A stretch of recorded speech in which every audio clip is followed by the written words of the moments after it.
வைக்கும் ஜாகுவார் சிறுத்தை உண்மைகள் வாங்க பார்க்கலாம். ஜாகுவார் சிறுத்தைகள் காடுகளின் மிக சிறந்த வேட்டைக்காரர்கள் ஆகும். இவைகள் பற்றி ஆச்சரியமூட்டக்கூடிய சுவாரஸ்யமான தகவல்களை பார்க்கலாம் வாங்க. அதாவது இவை சிறந்த நீச்சல் வீரர்கள் ஆகுமா. தண்ணீரில் நீண்ட தூரம் மிக எளிதாக நீந்தி செல்லும்னு சொல்லப்படுகிறது. ஜாகுவாரின் தாடைகள் மிகவும் வலிமையானவை. ஆமையின் கடினமான ஓட்டையும் இவை எளிதில் கடித்து உடைத்து விடுமா. இவை மரங்களில் ஏறுவதில் வல்லவை. தங்களின் இரையை மரத்தின் உச்சிக்கும் சுலபமாக தூக்கி செல்லுமா. அது மட்டும் இல்லாமல் இவைகளுக்கு தனித்துவமான தோள்பட்டைகள் உண்டா.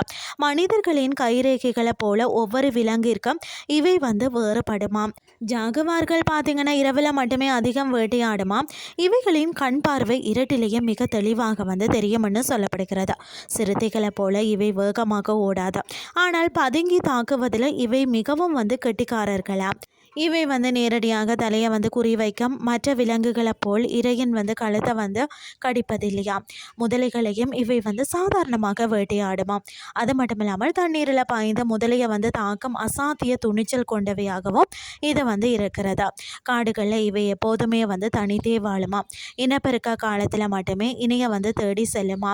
ஜாகுவார்கள் பெரும்பாலும் தென் அமெரிக்காவில் தான் வாழ்கிறது. அமேசான் காடுகளே இவைகளின் மிகப்பெரிய வசிப்பிடமாகவும் காணப்படுகிறது. இயற்கையின் படைப்பில் ஜாகுவார்கள் மிகவும் வலிமையானவை. இவைகளை பாதுகாப்பது வனப்பகுதிகளின் வளத்திற்கு மிக முக்கியமானதாகும்னே சொல்லலாம்.